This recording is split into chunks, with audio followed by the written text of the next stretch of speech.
What's going on, everyone? It's just JC. For all my return subscribers, welcome back. For all my new people watching, welcome to my channel. Obviously, I got something behind me and that's what we're going to talk about. So today we're going to talk about my Rogue RML-3WC foldable rack. I had it for a few months and now I can give you all a solid review on it. So we're going to talk about two main topics. The first one, we're talking about the rack itself. We're talking about the functions of the rack, what kind of footprint it leaves on the gym, because I know some of y'all worried about space. And then we're also going to talk about, is this rack sturdy? Is it going to last? Is it going to fall off my wall? Can I load up weight onto it? So I'll go ahead and talk about that and give you all my opinion.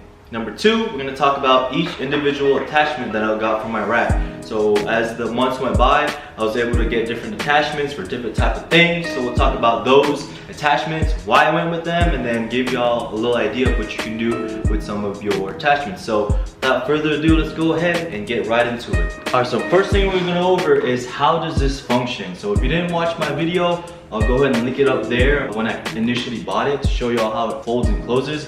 But it's very simple. So if you look at the rack right here, you have this bar, alright? Pull-up bar that comes with the rack. So all you gotta do is take that off. You're gonna take off 4 pins. So there's 1 pin at each point. You're gonna take those off, and at that point you just lift up the rack and then it will close. So real quick, I'm gonna show y'all.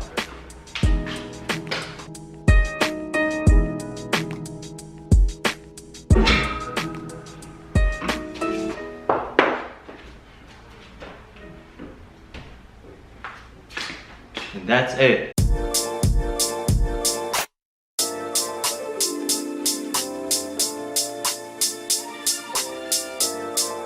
So first, let's talk about the actual footprint that it leaves inside your gym. So as you can tell, it's really not much, but if you were like myself and you have half about a gym to use for your garage gym, then it's gonna be a lot. So luckily, I went with this one, the one that doesn't stick out so much. I believe it's the 43-inch pillars, or 43-inch T-posts, to make sure that obviously when it is actually out and about, that it doesn't take up too much space beyond that. But if space is an issue, again, that's why you get the ones that can fold. So what we're gonna do right now is I'm gonna show you all the actual durability and the sturdiness of the actual rack itself. Is this thing gonna fall off the wall?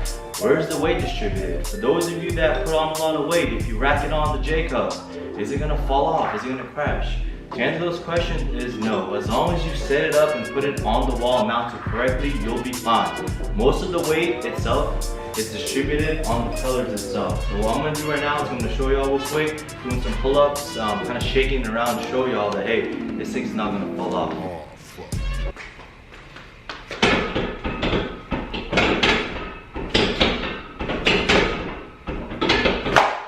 So now we're going to talk about the actual attachments themselves. We're going to start with the dip attachment. So very simple design. You can pick any one of these holes, really what fits you as far as your height goes.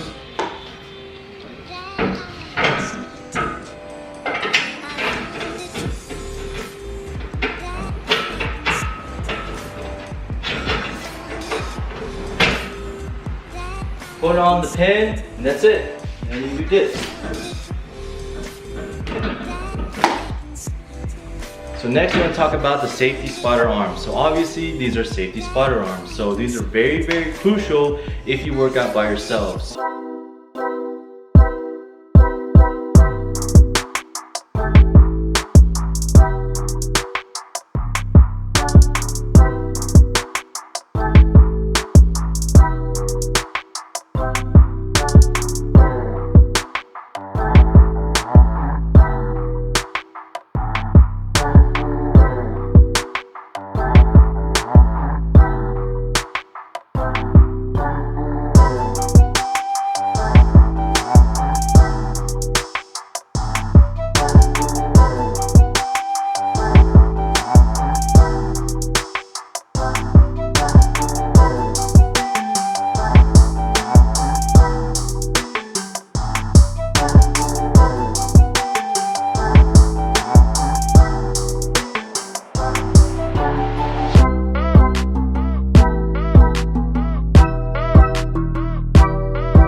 be benching outside the rack itself, but no worries if you're able to get these safety spotter arms and the J cups, they already come with the rack itself.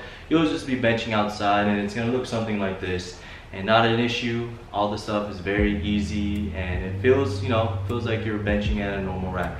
And that's it. So hopefully this video helped y'all out. We talked about two main things today. We talked about the rack itself, how it functions. Is it reliable? Is it gonna fall off the wall when you're squatting, deadlifting, all that crazy weight? And the answer is no, just as long as you make sure that you install it correctly. If you need some help or some tips and tricks, I'm gonna go ahead and link a video that I did up here when I gave some tips on how to install it. But if that doesn't help you out, go ahead and hit me up in the comments below and I'll make sure that I get you some of the help that you need. Second of all, we went over the attachments. So we talked about all the different attachments that you can get with the rack or a folding system like this, whether it's Rogue, Rep, or Titan, all those other brands. They all have their own different types of attachments, just about the same kind of things. But we talked about some of the things that you can do with those attachments, how they might affect the function of your rack, and hopefully gave y'all some ideas. Thanks again for watching my videos. I hope this was beneficial. Hopefully it gave you some ideas for your home gym, and then it helped y'all out building your stuff, because I know for me, when I was building my home gym, I was all over YouTube trying to find some ideas. So hopefully I gave that to y'all, and if I did, make sure you hit that like button, hit up the subscribe button, and make sure you comment below. Thanks again for watching my videos, everyone, and I'll go ahead and see y'all next time.